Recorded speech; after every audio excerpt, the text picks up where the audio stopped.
কে বলেছে মেয়েদের কষ্ট হয় না? মেয়েদেরও কষ্ট হয়। একটা সময় পর জানেন, মেয়েরাও যে বাবার বাড়ির বোঝা হয়ে যায়, ফ্যামিলির বোঝা হয়ে যায়। মেয়েদেরও চিন্তা হয় যখন দেখে বাবার বয়স বাড়তেছে, তার কোনো একটা কুল হচ্ছে না, তখন মেয়েদেরও কষ্ট হয়।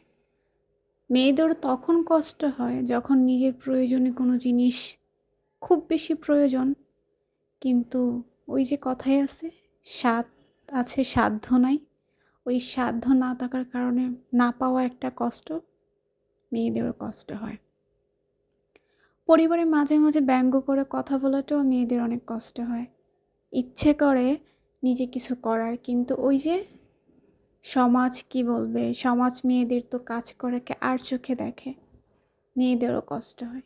কে বলছে মেয়েদের কষ্ট হয় না? ছেলেরা যেমন একটা সময় পর ফ্যামিলির বোঝা হয়ে যায়, ঠিক মেয়েরাও তেমন একটা সময় পর ফ্যামিলির বোঝা হয়ে যায়। তাই মেয়েদেরও কষ্ট হয়।